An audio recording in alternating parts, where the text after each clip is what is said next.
You're listening to the SOS podcast. Please be advised there is strong language. Hello there.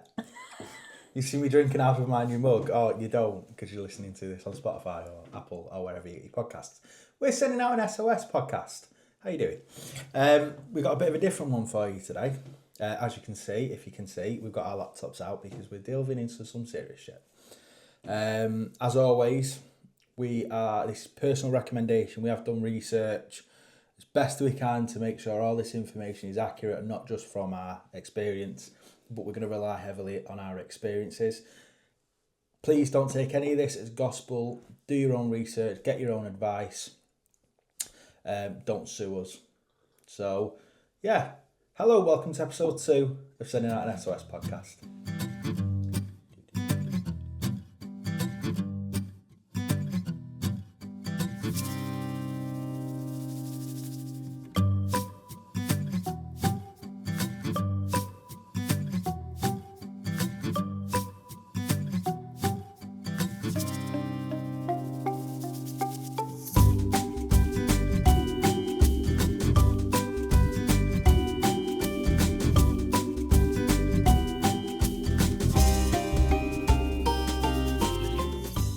So this week's episode was actually suggested to us in one of our lives by a good friend of mine, Lauren, who used to be a Senko at primary school.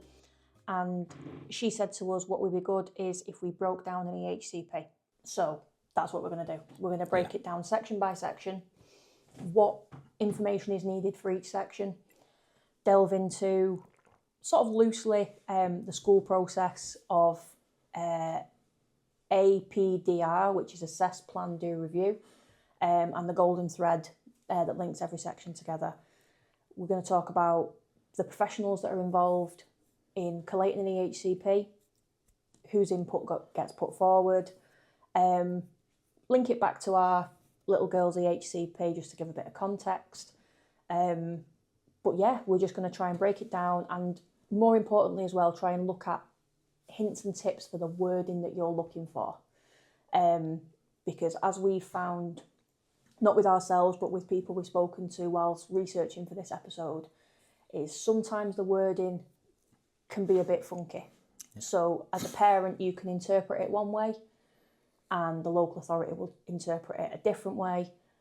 And that can cause arguments between parents and the schools, particularly around one-to-ones. That's the main one that we've looked at. So yeah, first up, we've got... Myth busting! Our myth. Myth busting. So we like to start every episode with a common myth that we like to bust. So, obviously, linking the whole episode, only schools can apply for an EHCP. Bullshit. That's not true. Parents can apply for an EHCP too. Yes. They can apply at any age as well. At any age. There's advice on your local council's website. That's where you can find your forms and some base advice. Obviously, the council isn't going to give you the greatest of advice because you want it off them. Yes. So, you want to look for companies called like Sendias or IPSI. Sendias doesn't have its own website, does it? No, Sendias are an independent group basically that are they're funded by the local authority, but they are independent for the local authority. Obviously, you might find it easier with school's help if you've got a good school, but it is not necessary. You do not have to wait until school apply. You can apply. Yeah, which also brings us on to the APDR, Assess, Plan, Do, Review, which schools have to abide by before they apply for an EHCP, which can take many terms. I spoke to another friend of mine who works in safeguarding in a different district. Her area has now changed their rules, but with the schools, they are limited. If you change setting whilst they're in the middle of their Assess, Plan, Do, Review, the information they have gathered so far will now be null and void. They have to do 2 terms. So if you put in a request for the school to do an EHCP in September, they have to do 2 full terms before they can apply. So they won't be able to apply for an EHCP until the April. because they need 2 terms of evidence. A parent can apply at any time and start that process at the point of application. Again, EHCPs are a complicated issue that every SEND parent has to tackle. You are basically expected to learn SEND law, but one thing they don't tell you is at every stage of the process, if you do not get the answer you're looking for, you can appeal. If you apply for an EHCP and they say no, you can appeal it. There are restrictions in different areas. Again, local councils, there is no overarching accountability, there is no standardised national framework. Every council operates differently, and there are timeframes in place with applications where I think schools can't apply for a certain amount of time and a parent can't reapply after a certain amount of time. But appeals are always there. And as was said in government the other day, 90% of appeals are settled before they reach tribunal. So an appeal and a further appeal up to a tribunal is always worth it. Noted. So, professionals involved in an EHCP other than the obvious. So the obvious is if they are in school, whether that or a setting, shall I say, whether that's a nursery, as in a Sure Start, or I don't know if Sure Starts still exist, family hub nurseries as we have in our borough, local authority run nursery, private day nursery or school nursery. The manager or head teacher and the SENCO will be heavily involved in an EHCP, whether parental application or school. There is also someone called an educational psychologist who is invited in by either the setting or the local authority, and their job is to basically observe and assess your child.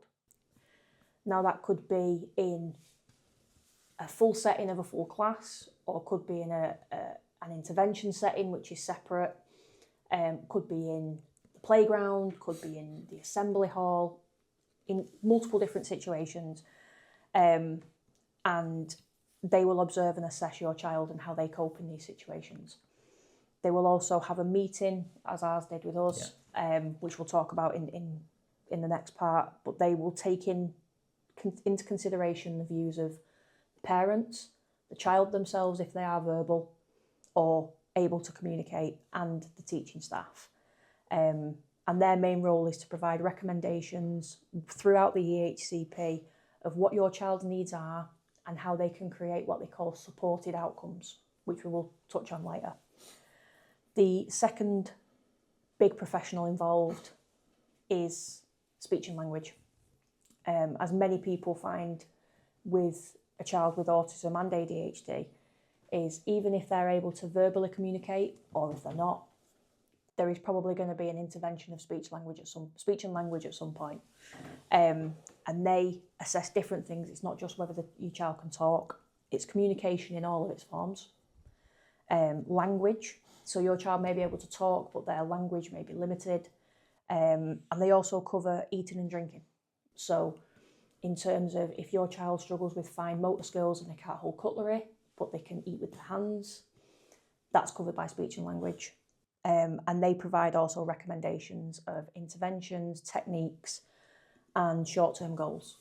So they're the two main professionals. There are others that are involved, people like occupational therapists who help with sensory input, and yet we haven't really encountered anyone else.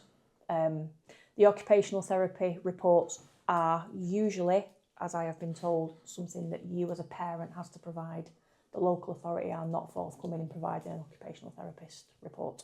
So we're on to the main part of the episode now, where basically we're going to break down a draft EHCP, section by section, explain what is included in that section, where they've got that information from, which forms part of the application process, and how that affects your child and you as a parent as well. Because when you receive that draft, you've received all the reports beforehand, you've gone through, possibly through appeals, tribunals, you've met with all different types of people, you've been given all different types of paperwork, and you're probably thinking, how is this helpful to my child? You know, you may be listening to this with the thought of, you need to apply for an EHCP, but you don't actually know what one is. Because someone said to you that your child needs an EHCP to get the support in school. So we're going to break it down section by section. We're going to talk about which professional has the input at each stage. And again, when we talk about it, because we talk from our own experience with our daughter's EHCP, how what we said during the application stage and its processes, how that has been reflected in the final draft. So, yeah, if you want to start, Bill. Yeah, so in first section A, it's split primarily into a bit of background information.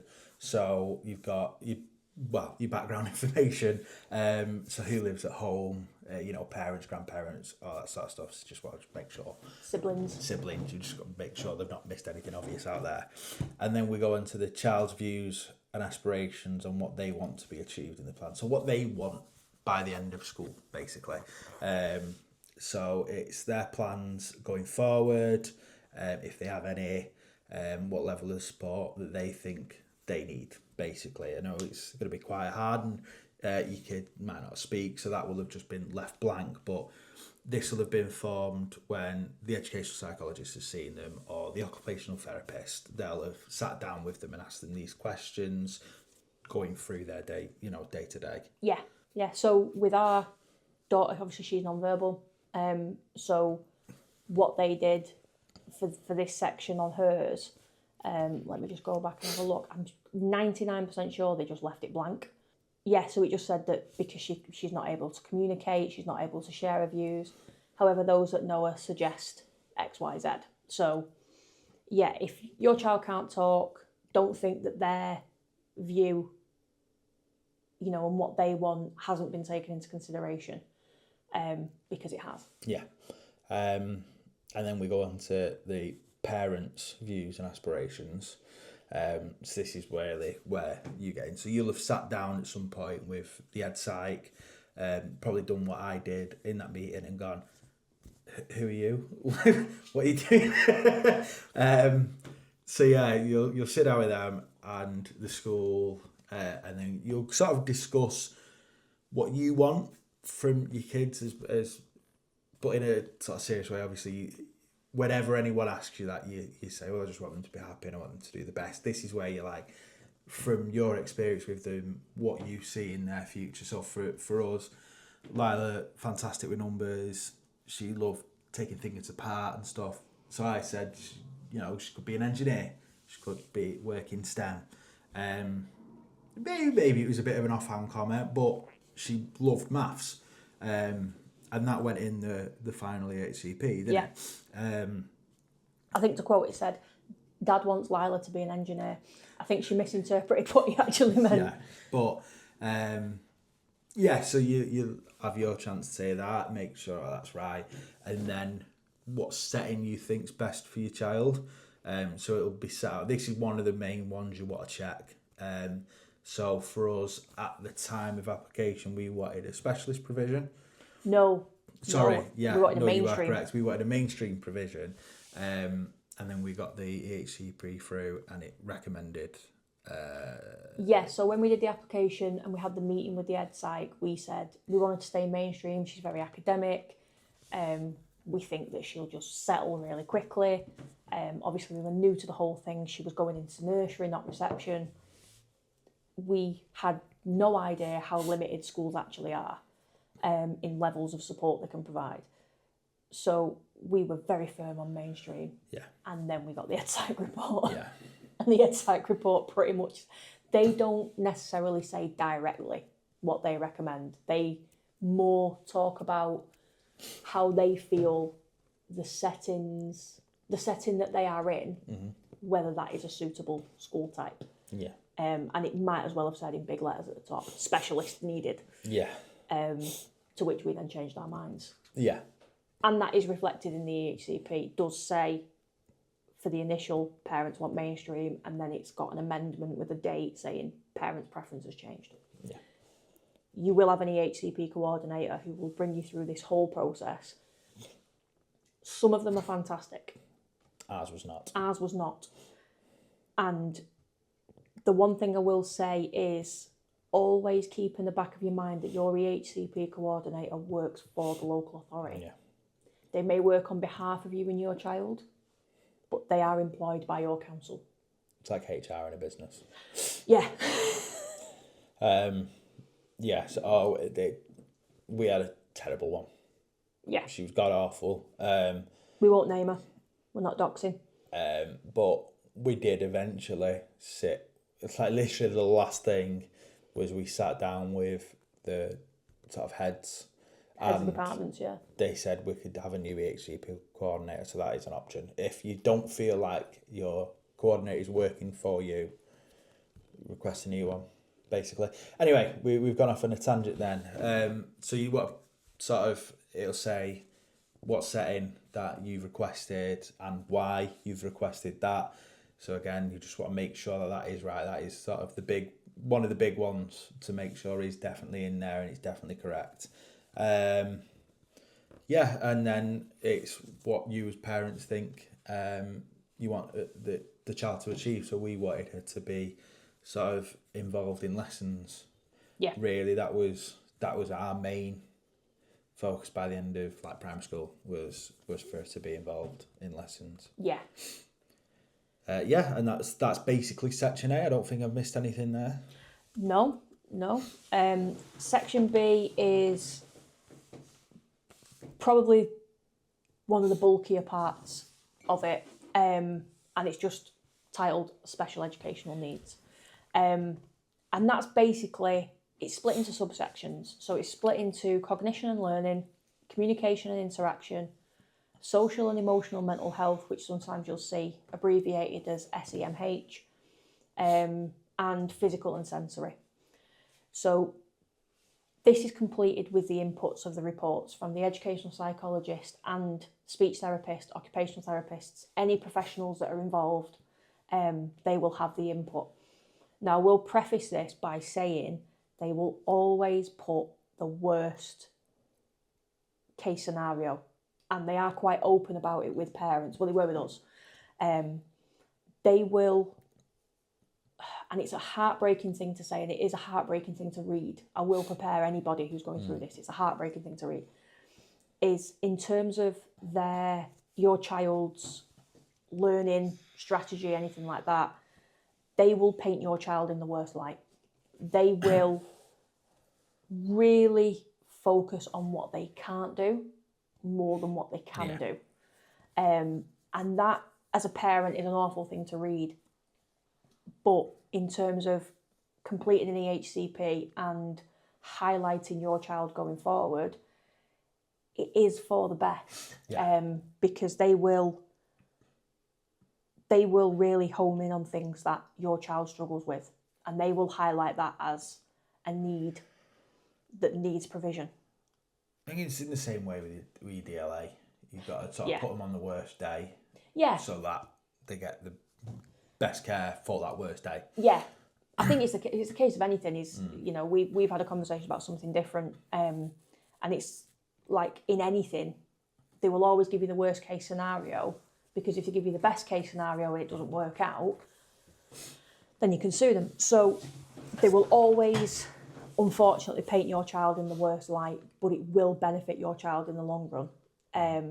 It's just a very, very difficult thing to read. But so in terms of the subsections, so cognition and learning, that's things like attention span, what their interests are, what stage of learning they're at, so whether that's a play-based stage or written work stage. And there's nothing, so this first part of it, I think it's all the way up to section E, is more about need than how they deal with it. Yeah. So communication and interaction, what level of communication are they at? If they're verbal, is that restricted language? Is it full language? Are they able to communicate in a written way effectively? Or if they're non-verbal, do they use symbols? Are they completely sort of non-communicative, as Lila was when she started school? Can they read and write? All that kind of thing. SEMH is more about how your child regulates. Do they seek comfort if they're upset? And if so, where and from who? Do they socialise with other children? Do they prefer to socialise with teachers more than the children? And And in terms of physical and sensory, it's talking about milestones. So gross and fine motor skills. Have they hit all the milestones for their age with them dreaded ASQ Yeah. God, I hate that. questionnaires? Fine motor skills. So both of our kids have got great gross motor skills. Evie, she's flat-footed and she falls over, but she can run, she can jump. So can Lila. Both of them have a delay in fine motor skills. They struggle with holding cutlery, they struggle with holding pens, they struggle with holding things in a pincer grip. That's all gone down in their EHCP. And finally, the additional senses. So we touched on this in the last episode about how I thought everyone just had 5 senses. Turns out we don't, we have more. And I can't off the top of my head name them, but I think it's like interoception. Yeah. I'm not going to name them because I don't want to get it wrong. Them, but it's how those senses affect them day to day. So that's usually where the occupational therapist comes in. So yeah, that's pretty much section B. It's purely professional input. There's nothing there from school, as far as I'm aware. It's more based on where your child is at in terms of their level of learning. Yeah. Then section C is their health needs. So it's split into sections. You've got your strength and your needs. It contains details of any diagnosis if they've received one. We keep saying this, don't need one. No. You don't need a diagnosis. But that's in terms of things like autism and ADHD. If there's anything else health-wise, epilepsy, cerebral palsy, cystic fibrosis, that is all detailed in this section. Yes. So I was going to come to that. Sorry. anything that they need, medications, therapies, anything they receive for any physical conditions are all listed in this section. I can't think of an example off the top of my head, but say they require... So a child with cerebral palsy, because I know that from members of my own family. If a child has cerebral palsy, they will have physio exercises. Family member of mine who has CP used to have a standing frame to help with calves. That was all detailed in that. Well, I don't know if he had any EHCP, but that would have been detailed under health needs. And then section D is social care needs. Now, this is one where Ross said before about words being confusing. This is one where you might think, oh, hang on a minute, we've not got a social worker, we don't need a social worker. It's not. It should be renamed really to personal care needs. So again, this is straight into strengths and needs. It's more about what your child can do for themselves or what they need help with. So again, like Ross was saying with our kids with forks and stuff, they can't use forks. So as daft as it is, they can't have soup. It's probably not in the HCP, but something like that is they would need help with soup. Which, for some kids, complete feeding, Children who have peg feeds and stuff like that. Stuff like that. Can they feed themselves? Toileting, potty trained or not? Do they need help to put on their shoes? Do they need help to brush their teeth, go to the toilet? Anything like that. And again, you got your social dangers, stuff like that. Are they runners? Are they jumpers? Are they escapers? Yeah. Will they run into the road if the door's unlocked? Yes. So a lot of things like that as well. That's all in this one. This is quite a girthy section, really, isn't it? Dependent on your child's needs. I mean, every section, its length is dependent on the child's needs. But yeah, so sections B to D are solely focused on need. Yeah. So these are the big things that you need to read through and correct or incorrect. Yeah. I don't know the word for that. Correct or challenge, that's yes, it. that's it. So they're the Confirm ones- or challenge, yes, sorry. so they're the... no, correct, I mean, is challenge. So correct or like, if it's right, you just ignore it. Confirm. Or, yeah, confirm. Should just say confirm or challenge. Yeah. Yeah, but yeah, it doesn't matter, whatever. So they're the ones you really need your input on to make sure you're right. And then these are, then we're going on to sort of your outcomes, so what they're proposing, so to speak. So this is where you need to look if you agree. Yeah, so the big one that we found is these next two sections. These really form the big bulk of the EHCP. And this is where I think when we got Lila's draft, we got this report, and I've got it open on my laptop now, and I'll tell you, it's 29 pages long. And we got it, and they said, read through it. If you agree with it, sign it. And the quicker you sign it, the quicker it'll all be dealt with. Take your bloody time. Take your time and read it. Now, this is where we're hoping this is where you're going to benefit most, because we're going to talk about the next few sections, which is outcomes, special needs provision, health provision, social care provision, and the big one, the school place. So this is what you need to read, and this is where, well, you need to read it all, but don't skim it. But you really need to, I was recommended to go through it, print it out, go through it with a red pen, and cross out or correct anything within these sections specifically. Yeah. So section E is about outcomes. Now, these outcomes are prepared and worded by the SENCO in your child's setting, whether that's, again, nursery, school nursery, primary school, high school, post-16 education. These are to be reviewed every term. Now, I don't know if that's a meeting that involves parents, because I'll be honest, Lila's had hers a year, we've not had an outcomes review meeting. That's a very good point.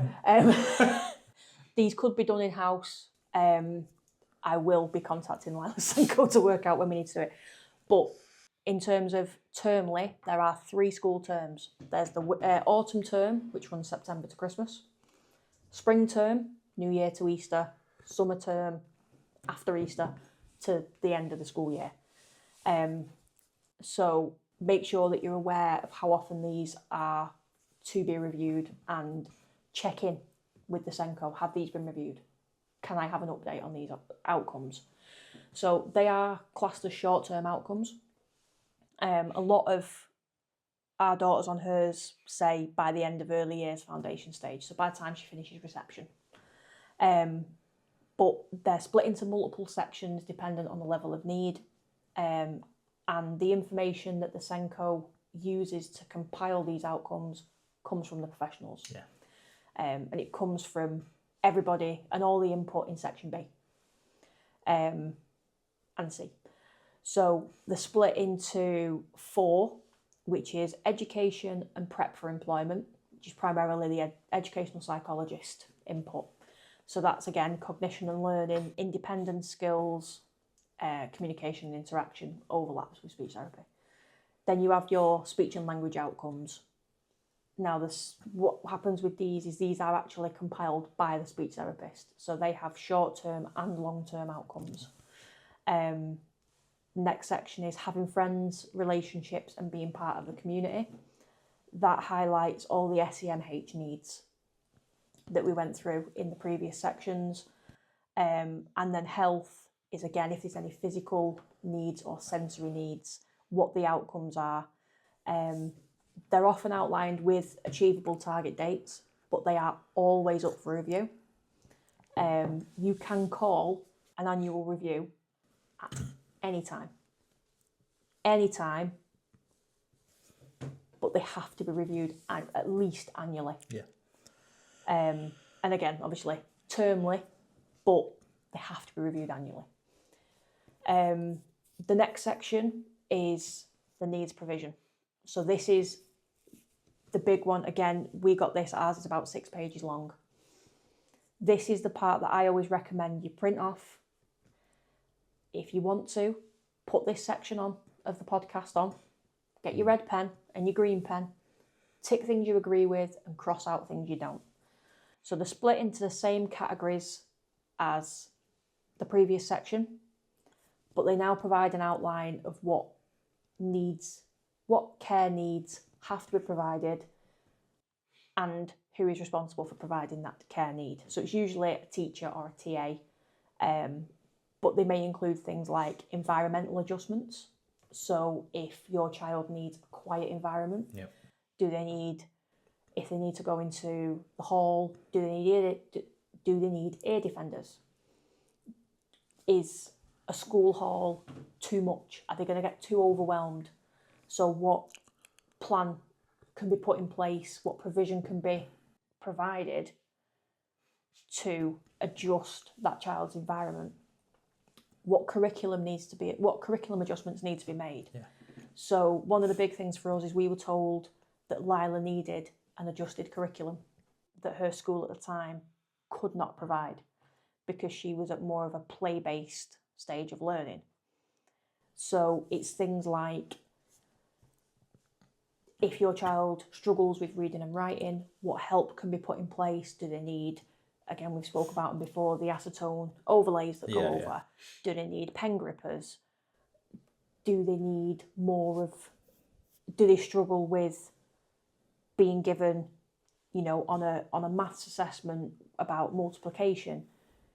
Do they work better with a list that says 3 times 4 equals 7 times 8 equals, or do they need it visually? Do they need it as grid tables or objects and things like that? So how does the curriculum need to be adjusted for your child? What additional training does the staff need? That's always a big one, and I think that's the one that most schools will look at and they'll go, no, we can't provide that. So look at what they're suggesting the additional training is. If your child isn't toilet trained, which we will never judge, none of our children are toilet trained. But is that something? Do they need to go through a health and safety? Do they need to go through restraint training? If your child, has a tendency to have violent outbursts. If they use an AAC app. That's a very, very good point. We're going through that at the moment. We're going through that at the moment. If your child uses an iPad to communicate, that staff need to be trained on how to use that and how to help your child get the most out of using that. And that specific programme. And that specific programme as well, because there are many. Adjustments to teaching strategies and approaches. Again, we've said this many times on live, and I've said it in coffee mornings as well. When we were at school, and anyone who's similar age to us, we're both 31, anyone who went to school, I think in the mid-2000s, we had a thing where we had to take a little, it wasn't even a test, it was like a tick box of whether we were an audio, visual or kinesthetic learner. And I think for a couple of years through school, that was taken into massive consideration. So some children learnt better sitting and listening to the teacher. Some children learnt better seeing, especially in things like science, watching an experiment be done and seeing the effects. And there was children like we've both found was us, wasn't it? We were both kinesthetic learners. I think that's the doing one, isn't it? Yeah, being more hands-on. And that seems to have just sort of faded out over the years, and we've become more narrow with teaching strategies. Just melded it all together in a way and gone, oh well, people will probably do this. Anyway, but this highlights this isn't the podcast for rambling. But this highlights if an adjustment like that needs to be made. If your child learns more from a hands-on, approach, are they more suited to a vocational learning style rather than an academic learning style? That is featured in this section as well. Interventions as directed by the speech and language team. So I'm just looking through on Lila's. So it's things like developing a shared and sustained attention. Using things like Billy's least favourite phrase, intensive interaction. Looking at how, from a communication perspective, what interventions can be put in place to help develop language. Targeted support. Now, this is the big one. This is usually what people assume is one-to-one. One-to-ones, this is a bit of a disclaimer. Yeah. And I've heard this from multiple sources within schools, within local authorities, wherever. One-to-ones are not traditionally offered anymore. Councils do not like providing one-to-ones.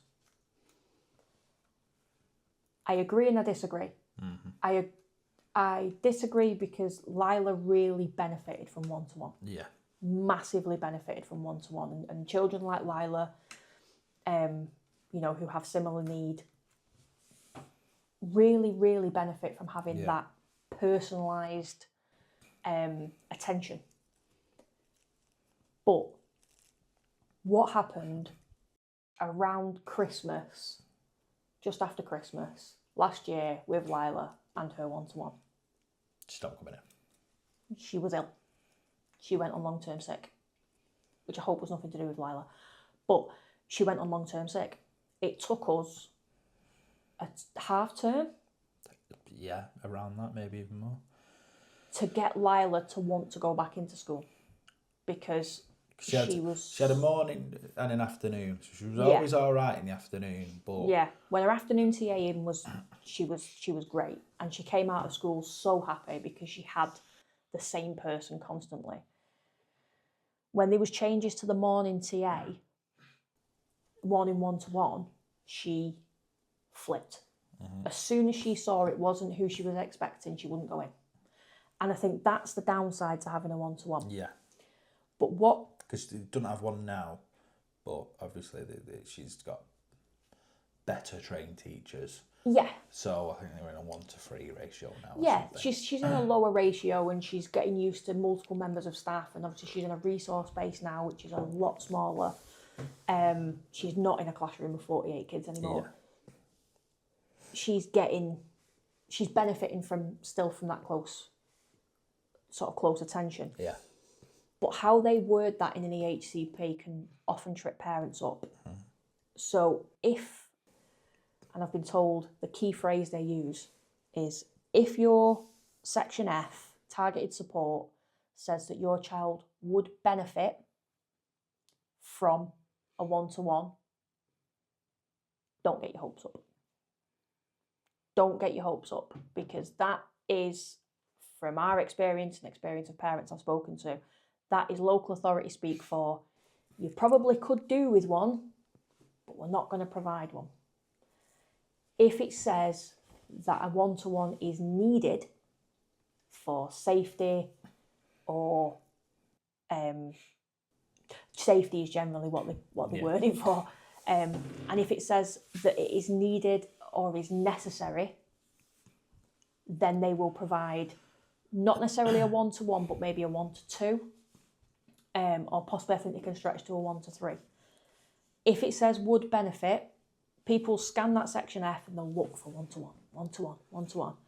And as soon as they see it, they're like, oh, yes, we're going to get one. And then they go to school and there isn't a one-to-one anymore. There isn't a specific TA for that child. And it's heartbreaking. And it causes so many fights and arguments between parents and schools. And then by sort of extension, schools and local authorities, because of the way it's worded. Yeah. So be very, very careful with how it is worded, and always seek advice. If you're unsure of the wording of the provision, seek advice with Send the Ass. Yeah. Or other Send parents. I found we've got so much information from our local advocacy group that has helped us so much, because when you get, like I keep saying in this episode, when you get this report, it's so overwhelming. Mm-hmm. And it's so hard to get past certain things, especially that section where they make your child seem at their worst. We cried reading that, because we were reading it going, but that's not her. That's not Lila. You're not saying about how she can do this and she can do that. And you know, she might not be able to do this little thing, but look at all these amazing things she can do. All these amazing things your child can do, the council aren't going to be bothered about that. Because to them it's, well, they can do it. So always look at the wording. And if it ever says would benefit, it is not a guarantee. And the last section of that is resources and equipment, which is usually, I'll be honest, I'm not discrediting sort of cheaper alternatives, but I know schools that will spend an absolute small fortune on Shein and Temu for buying things like fidget spinners,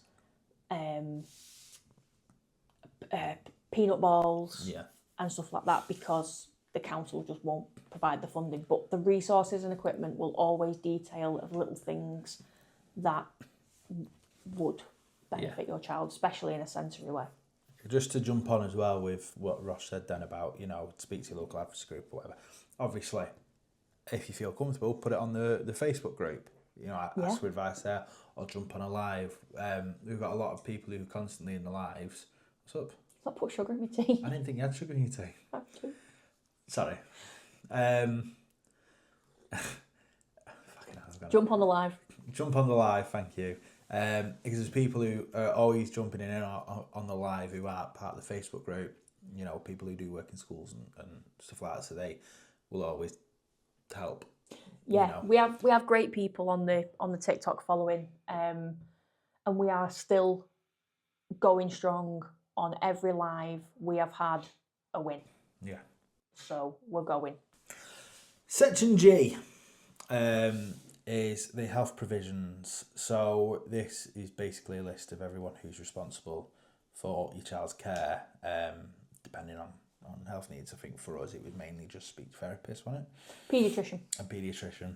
But again, you know, district nurses, neurologists, physios, depending on your child's needs, that will grow and shrink. You just basically just need to make sure they're not missing any one of yours, or they've put someone in and you've gone, who? Yeah, and it's details as well of things like if your child needs to take medication or need to have certain physios or certain therapies at certain times of the day, how that setting is going to provide that and who is going to be responsible for that. So if your child needs to have medication, who is responsible for providing that medication? If they need to have a therapy, is that something that the TA is going to supervise, or is that something that the school nurse will have to supervise? So that is going to be very bulked out if your child has a condition, a medical condition that requires medical intervention. And then the social care provision. So it's similar to Section D. Yep. Again, not social workers, although if you have one, they'll be in there. It's more sort of the care needs. So do they need high bolts, high locks on the doors, window restrictors, anything like that? And then there'll be a little bit for parents, so your local offer or parenting courses. They'll just sort of say, you know, help is available in these places, but it's mainly just anything that needs to be in place for your child's safety, really. So then on to Section I, which is the big appeal place, which is school placement. So again, we're not doing another myth busting section, but this is a myth that we weren't aware of, is you do not have to name a specific school in that school placement section. You can name a school type. So when we went for Lila's at first, so when we got her draft and final, she was in nursery, the school she was attending was named. When we were applying for a school place, we wanted to go to a specialist school. They then removed the mainstream from that, gave us a new school, and we were told then to appeal it.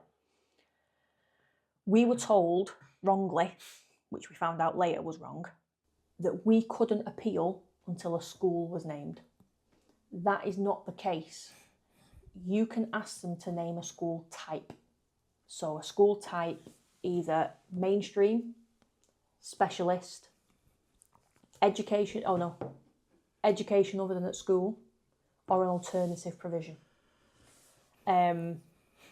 You do not have to have a specific school named to appeal it.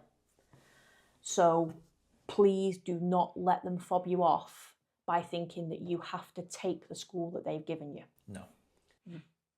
If you do not believe that that school is the right place for your child, so they will send this draft out to a list. They'll ask you which schools you want to apply for. If your child is in reception, if you wanted to move your child to a different school, they will ask you which schools you want to be consulted. That's the phrase they use, consulted.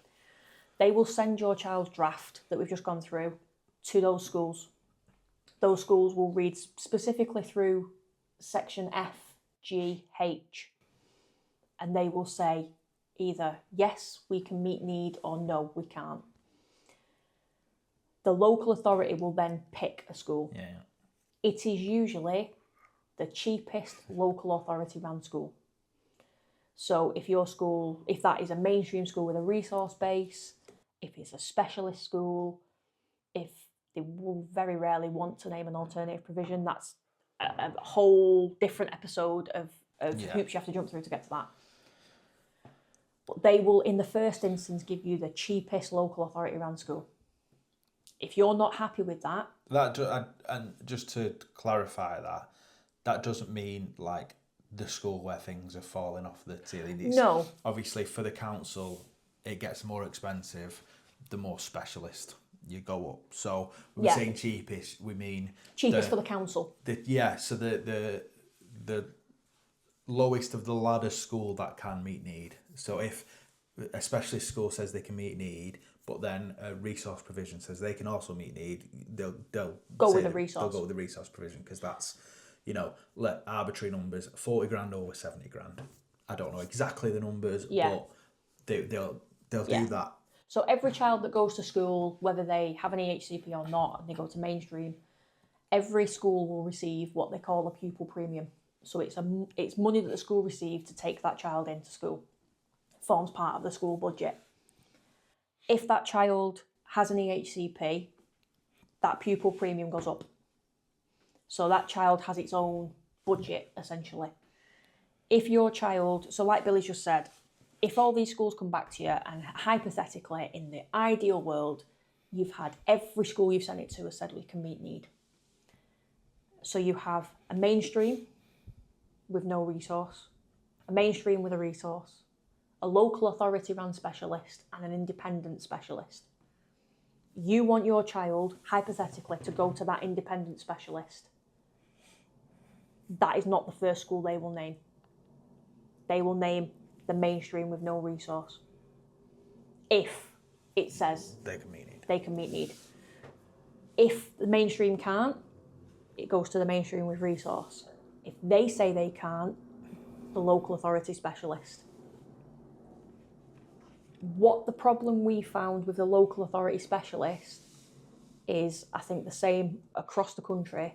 They did not have a space for her.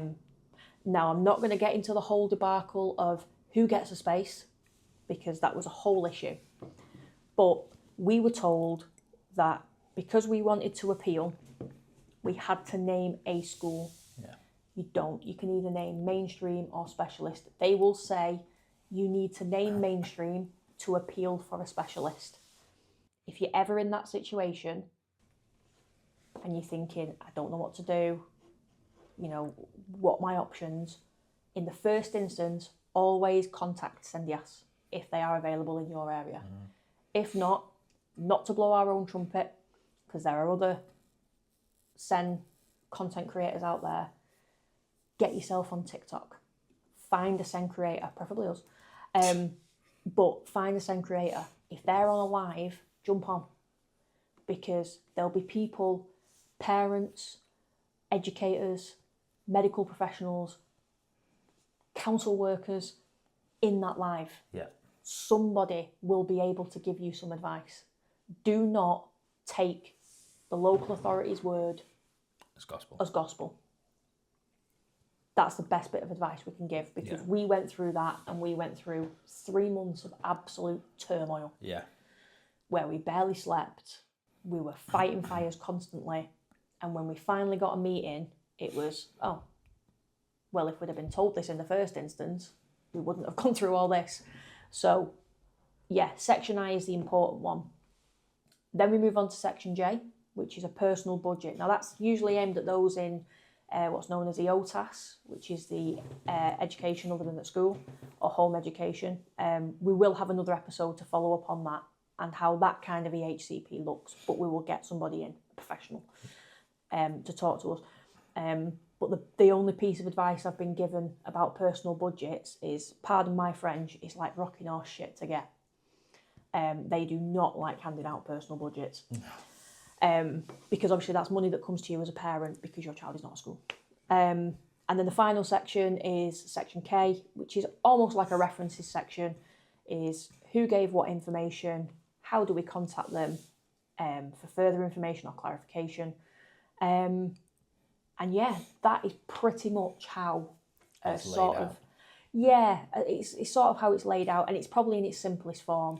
Best case scenario, you agree with all of that, you sign it, you send it back, you're happy days. That's unlikely, Yeah. but can happen. If you disagree with anything, It's called a Send 35 form, which I'm just trying to get it open now so I can have a look at which sections you can appeal. So it asks you, if you disagree with anything in that EHCP, you can appeal it through a Send 35 form, which we will put on the screen. You are entitled to a representative, you are entitled to an advocate to come on your behalf. You just have to provide their details. But you can, so you use a Send 35 actually for any type of appeal. So you can use that for the local authority refusing to make an EHCP. You can do it for the local authority refusing to secure a reassessment. So I think that's whether you get what is known as a yes to assess. If you get a no to assess, there's that. If you disagree with something written in Section B, F or I of the EHCP, you can appeal it through this. And if the local authority has decided that a plan is no longer necessary. And yeah, you can obviously detail that. Best bit of advice when it comes to an appeal is get as much information as you can. Yeah. As much, whether even if you're at the start of the applying stage, as much information as is possible, because it will help you in the long run. Yeah. If something is wrong in Section A, I'd still send a message back. Oh God, yeah. If something's wrong in Section A, pull them up quick. Yeah, you've not mentioned me, who lives with them, you know. Yeah. But yeah, so hopefully you've watched this along with your EHCP and you've gone, oh yeah, that's great. That's what I wanted. And then we're laughing.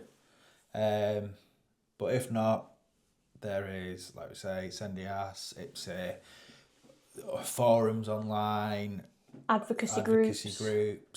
Look on Facebook. Yeah. Look on Facebook in your local community, and if there isn't an advocacy group or a support group for parents with children with SEN, I would, in any other situation, you'd go, start one. No, it's so stressful. I've spoke to the ladies who run ours, and yeah, they are stressed to high heaven with their own. But try and see if there's something that can be set up. Yeah. Because, you know, things may all change with the government, with bringing out, you know, SEND reform or anything like that. But as things stand, this is how EHCPs are. This is what we're looking at now. And it's the time of year where EHCP applications are going in. There are legal timeframes and timelines they have to stick to. They don't. They will go over them. Some people have been waiting years. But the premise of these things are amazing. It's I can't think of the word. The premise is great, the application is crap. Yeah. There is no national framework.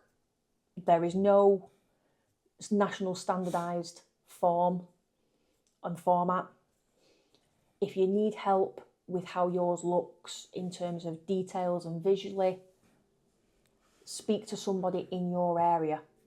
Because if you speak to somebody in a different area, theirs may differ and they may have different intricacies that need to be met. So speak to somebody in your area. And the best piece of advice is do not take the local authority's word for gospel. Yeah. You know your child better than anybody. If you read this and you don't agree with it, put your foot down. 90% of appeals that go to tribunal are settled before they reach tribunal. And the tribunal is free for us as parents. It's not free for the council. Appeal it. Fight for your child, because these EHCPs are legally binding. The schools have to abide by what is written in this report. Make sure you are in complete agreement with it, and if you're not, challenge it. Challenge it and do not back down until you are happy. Mm-hmm. I think that pretty much sums it up. Yeah. Especially because the camera's about to die. Yeah, I got very, very serious there. But yeah, we're going to have some guests on in the upcoming episodes. I do need to book them in, and if you are listening to this and I've told you you're going to be on as a guest, I will email you at some point. We did get a little bit political in this one, so let's just play the jingle because it's funny. Oh no, it's politics. Can't cope. Right. I have to live with this. We shall probably be another couple of weeks and we'll be back. Obviously, it's probably we'll kind of go live tonight as you're recording it, so you'll have probably heard our rant on paracetamol. But we will speak about it several times because fucking idiots run the world. So join us on the next live, join us on the next podcast. Like us all on Facebook, leave a review. And if you're currently pregnant and in pain, take paracetamol. Fuck off. Bye.